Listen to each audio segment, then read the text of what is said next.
अस्सलामुअलैकुम, welcome to active finance YouTube channel. उम्मीद करता हूँ आप सब ठीक ठाक होंगे। आज हमारी 4th क्लास है for assistant accounts officer BPS 16 की जो टॉपिक वाइज सीरीज़ है उसकी आज 4th क्लास है, जिसके कंटेंट हैं एसेट्स पढ़ेंगे, उसके टाइप्स। सेकंड टॉपिक होगा हमारा चार्ट ऑफ अकाउंट्स क्या होते हैं, उसके बाद सिस्टम ऑफ अकाउंटिंग पढ़ेंगे। So let's get start.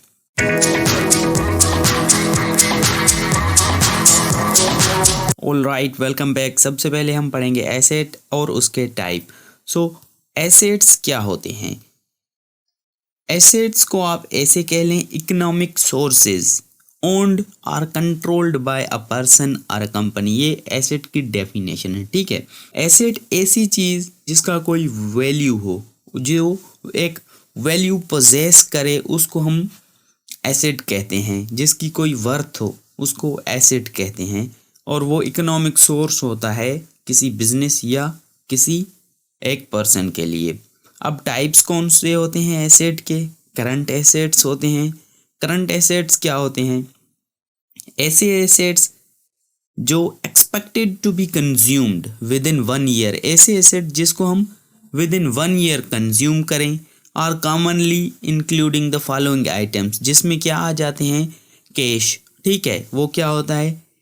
वो कंज्यूम हो सकता है विद इन 1 ईयर, ठीक है। या कोई कैश इक्विवेलेंट चीज़ है, या मार्केटेबल सिक्योरिटीज़। मार्केटेबल सिक्योरिटीज़ क्या होते हैं? जैसे कि हमने कोई सिक्योरिटी परचेज कर ली, जैसे प्राइस बॉन्ड हो गए, या बॉन्ड जिसकी मैच्योरिटी विद इन 1 ईयर हो, उसको हम करंट एसेट्स कहते हैं। या प्रीपेड एक्सपेंसेस, जो हमने पहले ही अदा कर दिए हैं एक्सपेंसेस। अकाउंट रिसीवेबल, ऐसे अकाउंट्स जो हम रिसीव करेंगे नियर फ्यूचर में विद इन 1 ईयर, उनको करंट एसेट कहते हैं। या इन्वेंट्री हो गई आपकी। इन्वेंट्री क्या होती है? जो आपका रॉ मटेरियल वगैरह होता है जिससे आप गुड्स प्रोड्यूस करते हैं, वो भी आपके करंट एसेट कैटेगरी में आते हैं, ठीक है। तो ये करंट एसेट्स हैं। उसके बाद नॉन करंट एसेट्स कौन से होते हैं? Are also known as long term assets. ऐसे एसेट जिसकी मैच्योरिटी 1 ईयर से ज़्यादा हो, उसको लॉन्ग टर्म एसेट कहते हैं। Are expected to be continue to be productive for a business more than 1 year, जो किसी बिजनेस के लिए प्रोडक्टिव हूँ फॉर मोर देन 1 ईयर, उनको हम नॉन करंट एसेट या लॉन्ग टर्म एसेट आप कह सकते हैं। उसमें क्या आ जाते हैं? उसके एग्जाम्पल हैं tangible fixed assets, intangible fixed asset, या गुडविल वगैरह। अब टेंजेबल एसेट क्या होते हैं, इंटेंजेबल एसेट क्या होते हैं? Let's discuss these two terminologies. तो टेंजेबल एसेट्स वो एसेट होते हैं जिनकी फिजिकल फॉर्म हो, जिसकी फिजिकल एग्जिस्टिंग हो। टेंजेबल एसेट्स में क्या आ जाते हैं? मशीनरी आपकी हो गई, वो आपकी टेंजेबल एसेट है, उसको एक फिजिकल शेप है। या बिल्डिंग हो गई आपकी बिजनेस की, लैंड, ये टेंजेबल एसेट्स आ गए, बट वो जिनकी मैच्योरिटी मोर देन 1 ईयर। अब करंट एसेट में इन्वेंट्री हो गई, वो भी टेंजेबल होती है, ठीक है। तो इनको टेंजेबल एसेट कहते हैं। अब इंटेंजेबल एसेट्स क्या होते हैं? ये अपोजिट है टेंजेबल एसेट का, ठीक है। इंटेंजेबल एसेट्स ऐसे एसेट जिनकी कोई फिजिकल एग्जिस्टेंस ना हो, जैसे पेटेंट्स, ठीक है, या ट्रेडमार्क्स हो गए आपके, कॉपीराइट वगैरह जो है, goodwill, brand recognition etcetera. These are coming in the category of intangible asset. इनको हम इंटेंजिबल एसेट कहते हैं किसी कंपनी के।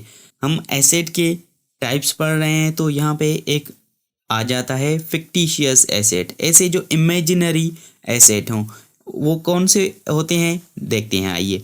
Assets created by an accounting entry, ठीक है। ऐसे एसेट जो अकाउंटिंग एंट्री से बने, and included under assets in balance sheet, ठीक है।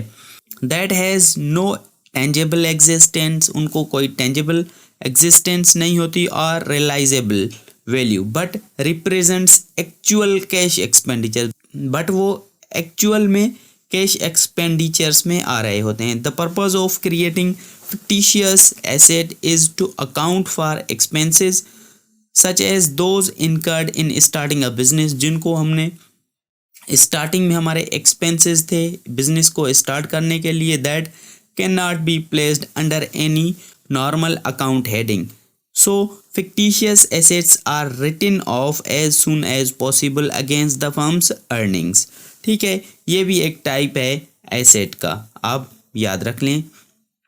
उसके बाद हमारा जो सेकंड टॉपिक है इस वीडियो का, उसमें हम डिस्कस करेंगे चार्ट ऑफ अकाउंट क्या होता है।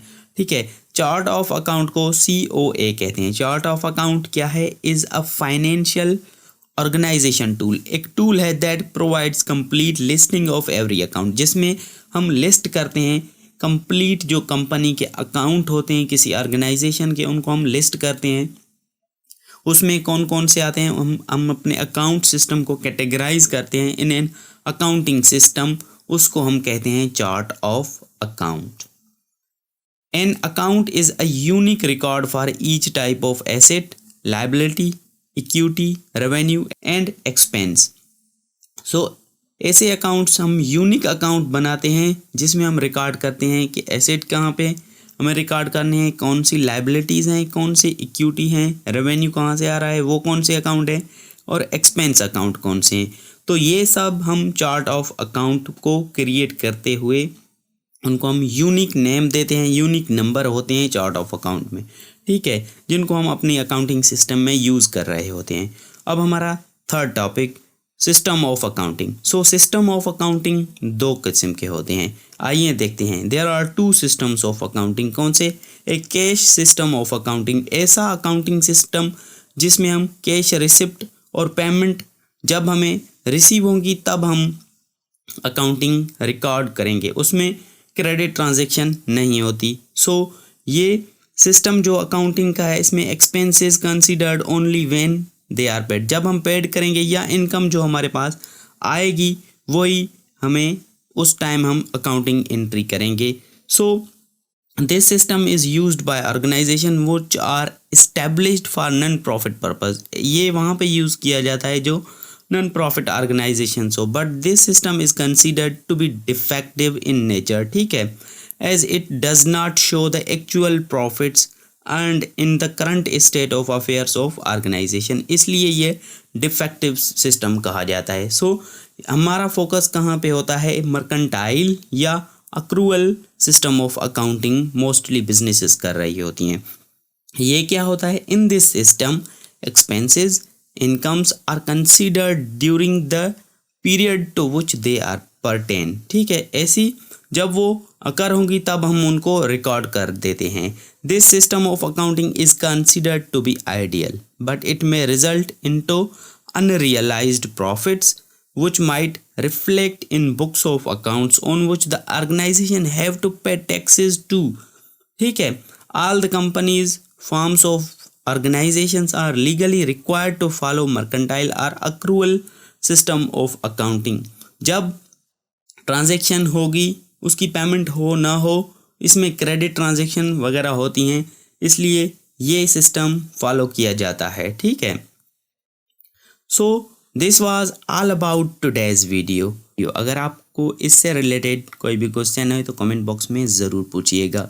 और आज मैं पहले ये वीडियो इसलिए अपलोड कर रहा हूँ क्योंकि जो हमारी MCQ सीरीज़ की वीडियो, उसमें जो MCQs हैं वो कम्प्लीटली इस वीडियो से रिलेटेड हैं। अगर आप ये वीडियो अच्छी तरह समझ के वो वीडियो देखेंगे तब वो आपको MCQs अच्छी तरह आएंगे। वो मुझसे सॉल्व करने से पहले ही आपको 90% श्योरिटी है कि आप वो सॉल्व कर जाएंगे।